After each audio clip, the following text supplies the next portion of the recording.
Morning, guys. Welcome back to my channel. It's Monday, 2 days after Arsenal dropped points at home against Brighton. Figure now is enough time for emotions to have subsided, where I can actually now give coherent thoughts that aren't colored by sadness or anger or any sort of thing, right? So there's three things I want to talk about today. Arsenal versus Brighton, my review of it. Secondly, what does the future hold for us in the next few weeks? And then thirdly, the spiritual thing that I'm learning at the moment. So let's start with Arsenal versus Brighton. So I said here on Friday that I thought we'd win the game 2-0. And it's funny because the game pretty much panned out as I expected, you know. You're thinking, given the way we started against Wolves when we played them in the first game of the season, we'd start the same way, and we did. Fast and ferocious, immediately on the offense. We pressed them to death, and we went ahead first half just as expected. You're thinking, happy days, this is good.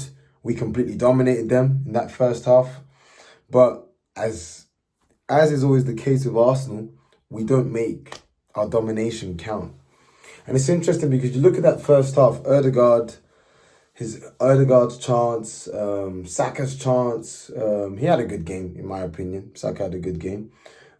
Saka's chance where, like, on the volley, there was just zero conviction when Odegaard plays him in over the top. And then another one where he skinned that Hinshelwood or whatever. He skins him and then he cuts it back, shifts it onto his right. You're thinking, okay, cool, whack that with your right. We've seen Saka whack it with his right like that before, where he smashes it near post the keeper and he roofs it into the net. But I think he makes the pass. So it's just same old Arsenal, really. You know, like all of this play and no cutting edge up front, which is just, it's disappointing. And now, this may seem like it's all Arsenal. You're probably going to say, give credit to Brighton. You know, like, it's not easy for Brighton to come to the Emirates and leave with a point, which is true. Yep. Credit to Brighton. Credit to them for coming to our ground, getting points. What is it? I mean, I said it. I did say we need to take them seriously, right? We need to not, like, play games and we need to put them to the sword, because what is this? Brighton actually have a pretty good record playing away to Arsenal in all competitions. So now this is in 5 games. Arsenal versus Brighton at home. Arsenal have only beaten them once in our past 5 at home. And that was last season when we beat them 2-0. So we completely dominated them in the first half. But you just got to make this stuff count. And yeah, Brighton, they kind of gradually came into it, end of the first half. But not really. If I look at Brighton, most of their chances, I mean, other than that header that they had, where Timber, I don't know why, he doesn't challenge for it, and Minter jumps at it, and then he heads it, and then Raya has to dive, and then it's pretty much a nothing chance. And then when Havertz does that weird clearance where he heads it straight to Mitoma does the volley, and then of course you have the Brighton goal, which I'm going to talk about. And then you have, what other chances did they have? They had, that chance where it was pinball in the box. They just threw the ball in the box, trying to create chaos because they got the extra man, which is, I mean, makes sense. Throw the ball in the box, look for something, let's play pinball, and then the ball drops to, I can't even remember the player's name. He hits it, Ryan makes a good save, fairs. But Brighton, they really didn't do much. So it's so easy to sit here and be like, credit to Brighton. We love to do that. Hey, give credit to Brighton. They came and defended well, blah, blah, blah. Yes, but did they? Because we suffocated them with our press. We were creating openings at will over and over again. We just didn't take our chances. Even with 10 men, we had the better quality of chances in that second half.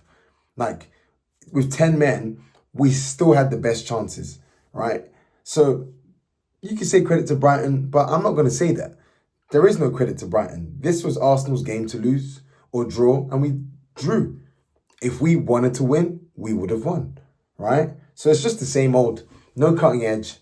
And the thing is, obviously we got a mean defense. Our defense doesn't like to concede. So I'll be honest, some may call it critical. The defending for that goal, for Brighton's goal, it's well worked by them, but it's poor defending. Bruv, we had pretty much all of our players back in our half, right? Yes, we're down to 10, but when you go down to 10, defensively, you get more rigid, you get more resolute. But for that pass, Dunk has, of course he has time because we're down an extra man. But even though he has time, he's able to split up. This is Lewis Dunk. I know he's a decent player, but how is my man splitting our defense? He splits our defense with one pass, and then before you know it, we concede a goal. So it's disappointing if you ask me. And notice I'm not really spending too much time talking about the Rice Red. I mean, obviously, rules are rules. They say now they're going to penalise time wasting. As I said on AFTV, it's all good and well if those are the rules, but you got to apply consistency. If that is a yellow, then João Pedro should be a yellow. But you didn't give the yellow for João Pedro, so there's no consistency. But I don't want to spend too much time talking about it, if I can be honest with you. People will be like, oh yeah, that red changes the game. No, it didn't. It did not. Because the red card to Rice has nothing to do with Havertz missing his chance. The red card to Rice has nothing to do with Saka missing his chance. The red card has nothing to do with the poor defending for that João Pedro goal. The red card has nothing to do with the soft, no conviction attempts on goal in the first half where we didn't make our dominance count. So I'm sorry. I'm not going to play the blame game or this victimhood. Yes, consistency. Refs need to apply consistency. That's all good and well, right? But it's Arsenal are not the only team to fall foul of poor inconsistency by Premier League refs. We're not the only team. Happens to pretty much every team. Happens, right? So what do you do when you've got that sort of issue? You take your chances. You give them no reason. Even when they do these stupid things, you give them no reason to. What would happen if we were 3-0 up and we actually take our chances in the first half, and then that Rice red card happens, then João Pedro scores a goal, and then we take our chances and we make it 5-1? Yeah, we'll be annoyed at that, but we won't really be spending too much time talking about it. So I don't think it's a waste of fans' time, and it will be a waste of the players' time if they focus on that. Arteta, if he's knowing him, he's going to be focused on what we didn't do well in the game, which is take our chances and not defend that goal well. So that's my thoughts on Arsenal versus Brighton. And in terms of what the future holds, should we panic? No. Yes, City look ominous. Haaland, the worst thing you want is Haaland fully rested, no interruptions. And yeah, you see he's sharp. He's banging in the goals. City 3-3. They've gotten 3 points now. Fairs. But it's the Premier League. Things change. Things change, man.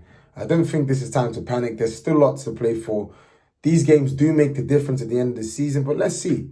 Let's see. I mean, the way the league goes, it's like Man City are a monstrous team. But for me, there's still a team that are nowhere near the level they were at. What was it, 2-3 years ago, right?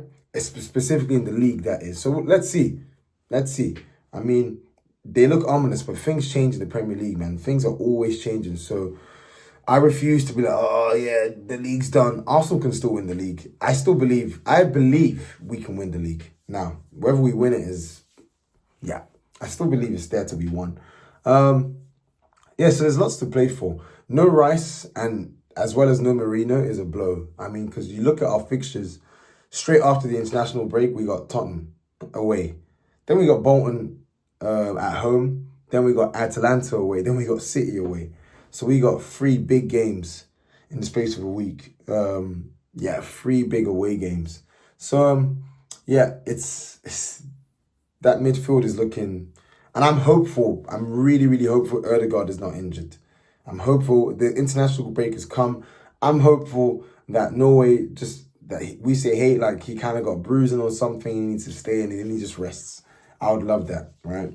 So, but against Spurs, I think Jorginho and Partey should be enough to beat Spurs. Jorginho, Partey, Ødegaard. Rice is a big blow, but I think Jorginho playing, not having to do the 6 role, but actually playing a bit more advanced may actually help the team, because now, like, you have someone, he's not as dynamic as Rice, he's not going to move, but now we have someone who can get the ball and progress it quickly, right?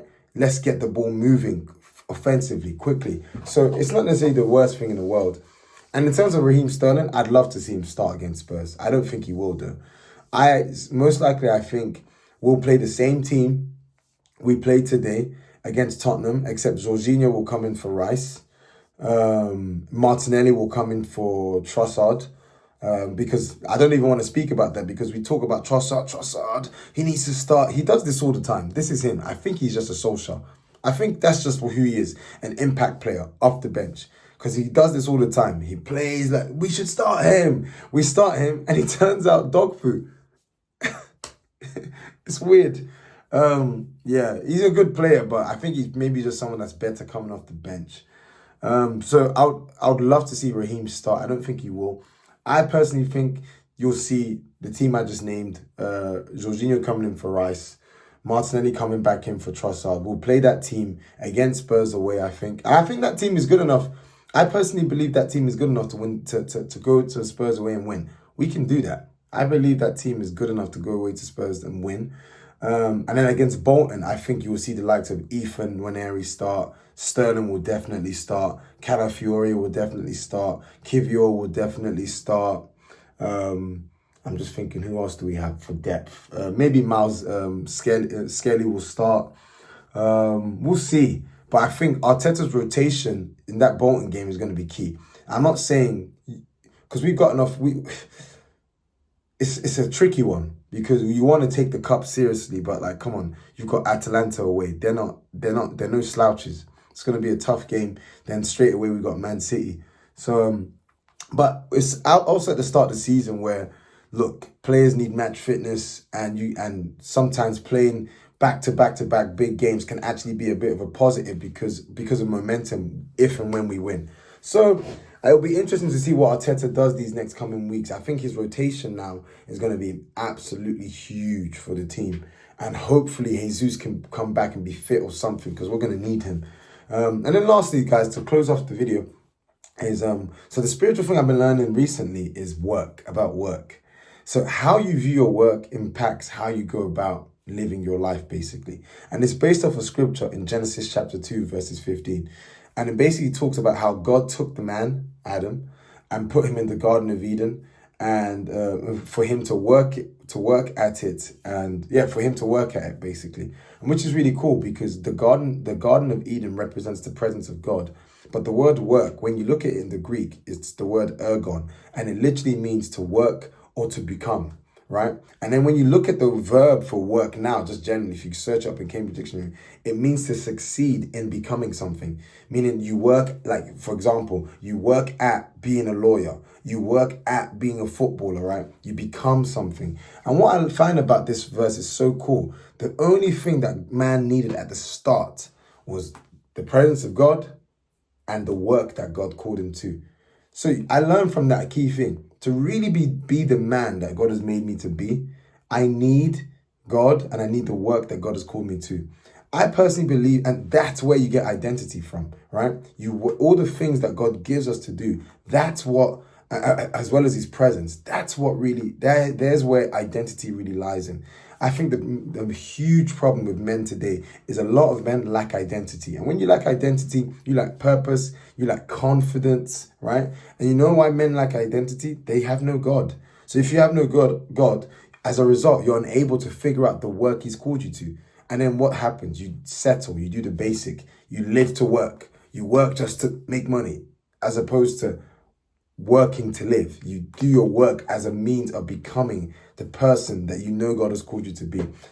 So speaking about that really, and thinking about that really helped me in my mindset, because there's so many things I look at in my life that I know 100% God has called me to do. And it's really helped me not view them as, oh yeah, I just got to do it for the sake of doing it. No, these things are the very essential part of becoming who God has made me to be. So these things are actually my identity. I've just got to see it that way. And then when you see it that way, it inspires you and motivates you to give your 100% best to it. So that's pretty much all I wanted to share for today, guys. Let's hope for better fortunes in the coming weeks after the international break. Let's hope for better finishing. And I will see you guys on Friday.